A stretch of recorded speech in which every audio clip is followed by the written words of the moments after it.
विवशता का लाभ उठाकर तुमने जो दुष्टता की है, उसका तो अत्यंत भयंकर दंड प्राप्त होना चाहिए तुम्हें।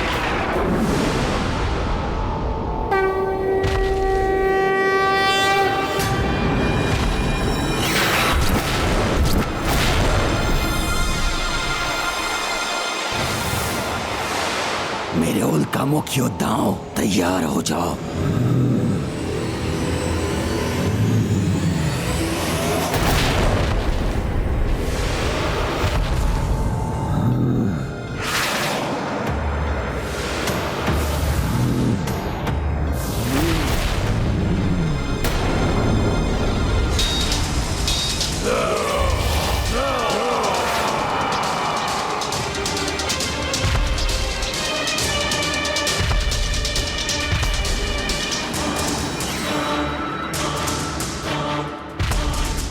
हमारे रहते हुए आप आगे नहीं बढ़ सकते गणेश जी, हम आपको रोक लेंगे।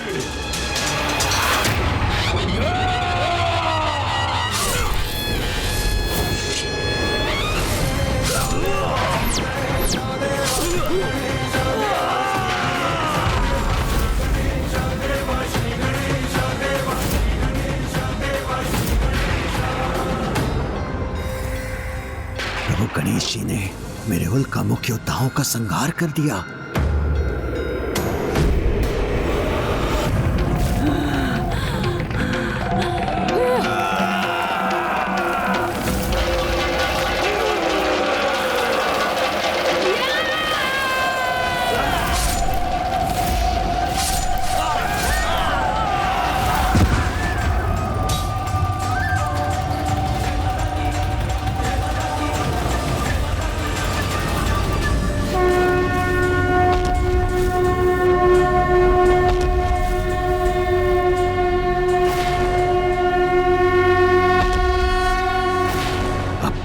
सुरक्षा का एक ही उपाय है।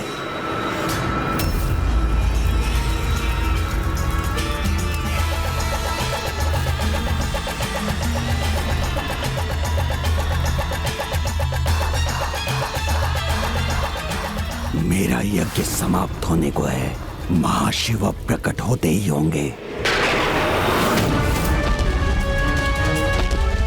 बस थोड़ा और समय चाहिए मुझे।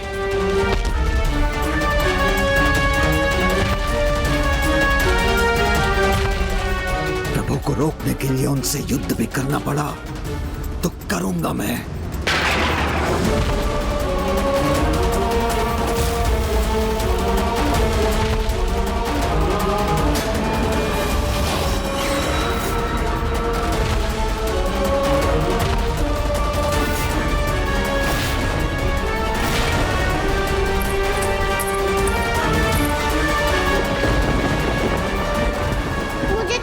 पिताश्री मेरा काम मानकर युद्ध रोक देंगे, किंतु उन्होंने तो अपने हाथों में अस्त्र धारण कर लिया।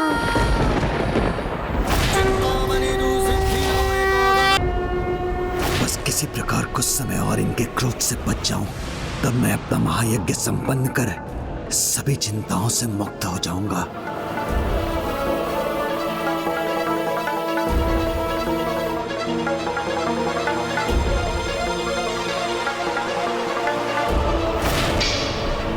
प्रभु, आप पर वार कर आपका अपमान नहीं कर सकता मैं। आपका परम भक्त जो हूं प्रभु, सदा आपकी पूजा और सेवा में समर्पित रहने के लिए ही तो आपको सदा निकट रखा था प्रभु। किंतु यदि आप मुझे मेरी भक्ति का दंड देना चाहते हैं तो दे दीजिए प्रभु, इतना तो चलता है। मेरे जन्मदाता हैं आप, तो मेरा अंत करने का भी अधिकार है आपको, भले ही मैं निर्दोष क्यों ना हूं। आप मेरे प्राण लेना चाहते हैं ना, तो लीजिए प्रभु।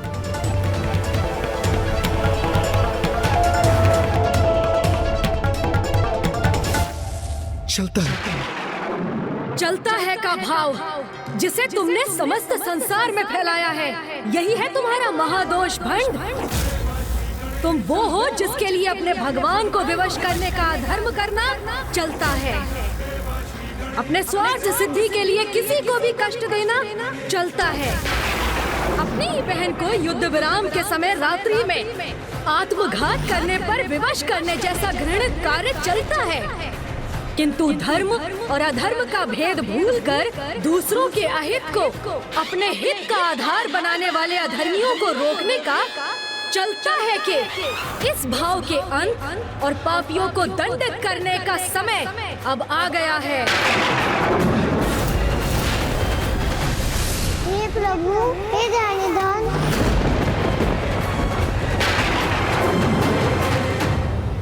मेरे गणेश की दया कीजिए।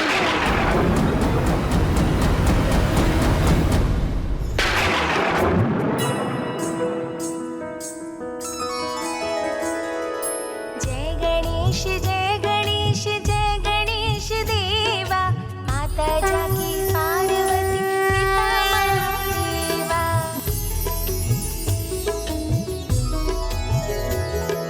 मस्तक पर चंद्र सोहे गजमुख सुहाए, गौरी पुत्र गणाधीश सर्वेश्वराय। मस्तक पर चंद्र सोहे गजमुख सुहाए, गौरी पुत्र गणाधीश सर्वेश्वराय।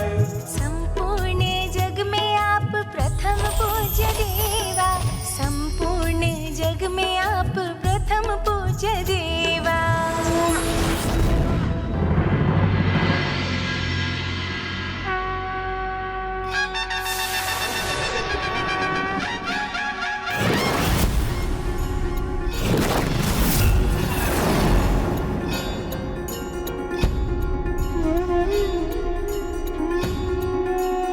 प्रणाम प्रभु गणेश जी, मेरी विनती सुनने के लिए आपको कोटि कोटि धन्यवाद। कल्याण हो।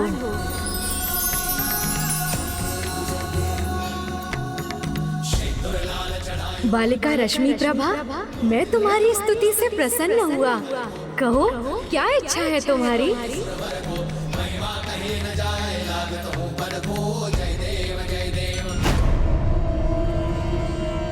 पिताश्री, आपके समान मैं भी आपसे बस नहीं करती हूँ, आपको खोना नहीं चाहती।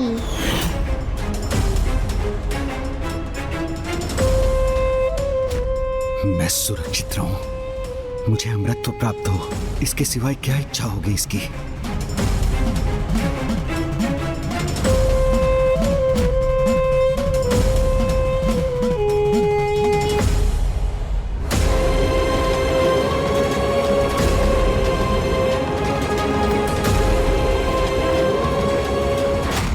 विश्वास है मांगेगी ये लाभ मुझे होगा। मैं आपसे कोई वरदान नहीं मांगूंगी प्रभु, मैं तो आपकी भक्त हूँ और भगवान तो अपने भक्त की प्रत्येक इच्छा पूर्ण कर देते हैं, इसलिए मैं आपसे कुछ मांग कर आपको विवश नहीं करना चाहती। इसलिए मैं तो बस आपकी सेवा करने की इच्छा रखती हूँ। मुझे ज्ञात है अभी तो आपका पेट भरा हुआ है, किंतु मैं भविष्य में आपको अपने हाथों से खीर बनाकर खिलाना चाहती हूँ। आप आएंगे ना प्रभु? अवश्य आऊंगा। मेरी नहीं, इसे गणेश जी को खीर खिलाने की चिंता है। धन्यवाद प्रभु।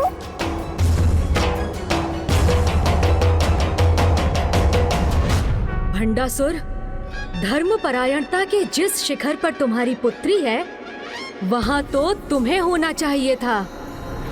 उसके समान तुम्हें भी ज्ञात होना चाहिए था कि अपने ईश्वर से प्रेम करना, उनकी स्तुति वंदना कर, उनकी भक्ति करना और उन्हें प्रसन्न कर उनकी इच्छा से वरदान प्राप्त करना धर्म की मर्यादा के अनुसार उचित है। किंतु जो तुमने किया, अपने ईश्वर को अपनी भक्ति से विवश कर उनकी अनिच्छा से शक्तियां प्राप्त करना सर्वथा अनुचित है, अधर्म है।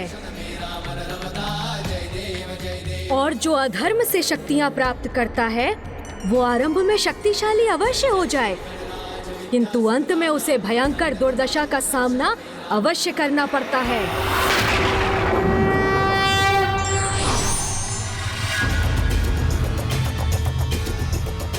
नहीं प्रभु, भंडासुर ने जो भी किया असफल होने के लिए नहीं किया।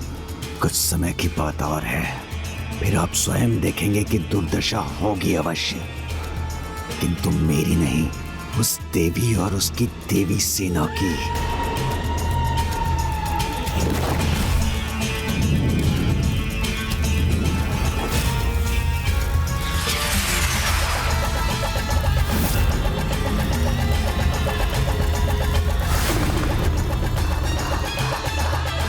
इस युद्ध में अंतिम विजय तो मेरी ही होगी प्रभु। विघ्नहर्ता श्री गणेश जी की प्रणाम माता। मुझे क्षमा कीजिए माता, मेरे कारण आपकी सेना को इतने विघ्न का सामना करना पड़ा। किंतु पुत्र, तुम्हारे कारण ही तो ये देवी सेना उन विघ्नों से मुक्त हुई है। माता, उसका कारण भी मैं नहीं, आप ही हैं। क्योंकि यदि आपने मेरे सभी 8 अवतारों को एक साथ प्रकट न किया होता तो मैंने जो भी किया उसकी प्रेरणा भी तो मुझे तुम्हारे यहाँ होने से ही प्राप्त हुई है पुत्र। जिस प्रकार सूर्य की एक किरण से रात्रि का अंधकार छट जाता है, उसी प्रकार विघ्नहर्ता के होने से निराशा आशा का रूप ले लेती है। बुद्धि संकट को दूर करने का उपाय सुझाती है। इसीलिए मैं तुम्हें ये आशीर्वाद देती हूँ, तुम्हारी महिमा प्रत्येक ब्रह्मांडों में, प्रत्येक कल्प में इसी प्रकार स्थिर रहेगी पुत्र।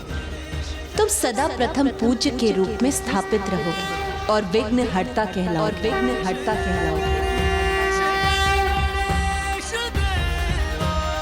विघ्नहर्ता श्री गणेश जी की, विघ्नहर्ता श्री गणेश जी की।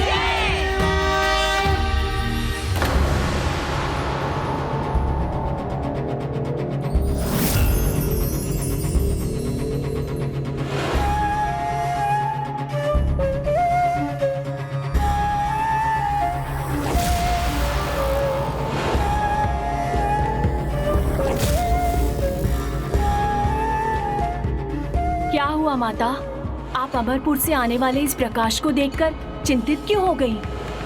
भंडासुर का प्रभु महाशिव आवाहन यज्ञ संपन्न होने वाला है। अब शीघ्र ही अमरपुर में महाशिव का आगमन होगा और यदि भंडासुर को महाशिव का साथ प्राप्त हो गया तो उसे रोक पाना असंभव हो जाएगा।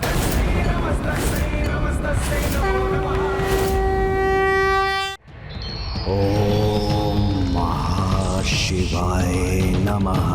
ओम महाशिवाय नमः। ओम चैतन्य रूपाय नमः। ओम महाशिवाय नमः। ओम महाशिवाय नमः। ओम चैतन्य रूपाय नमः। चैतन्य रूपाय नमः। ओम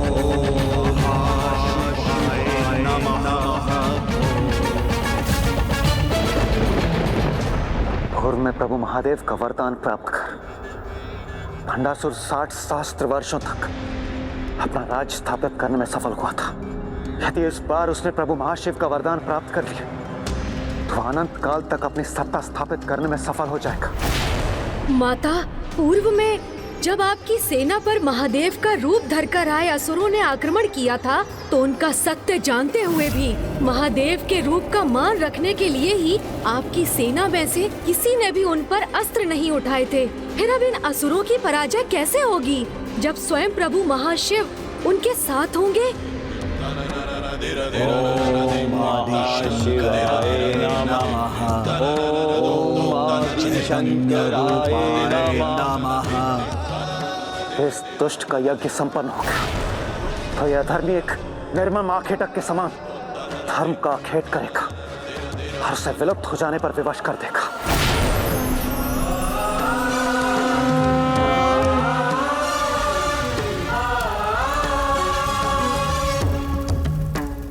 माता, भंडासुर की तपस्या संपन्न होने में अब अधिक समय नहीं। शीघ्र ही प्रभु महाशिव के अमरपुर पहुंचने पर ये दुष्ट असुर अजय हो जाएगा, जिसमें अब मात्र प्रभु महाशिव के 2 पग आगे बढ़ने की ही देर है।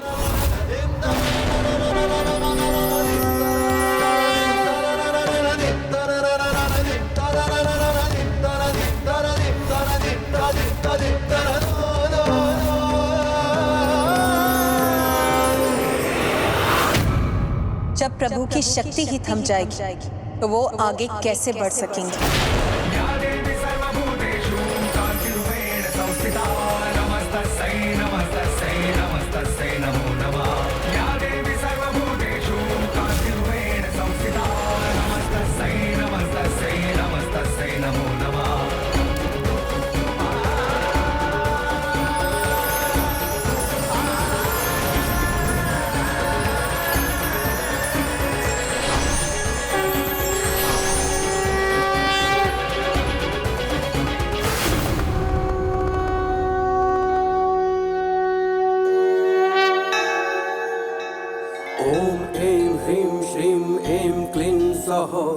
ओम नमस्त्रिपुरा सुंदरी हृदय देवी शिरो देवी शिखा देवी कवच देवी नेत्र देवी अस्त्र देवी कामेश्वरी भगमालिनी।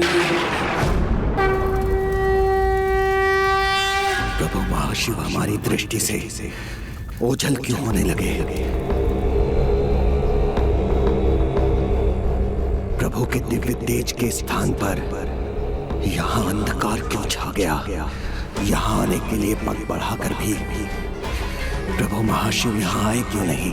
शिव नहीं आए क्योंकि शक्ति नहीं आई और अब महाशिव वहां आएंगे भी नहीं।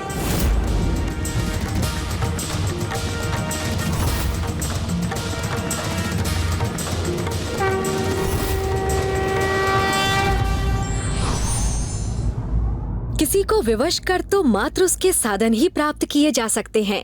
आशीर्वाद तो निश्चल भक्ति से प्राप्त होता है।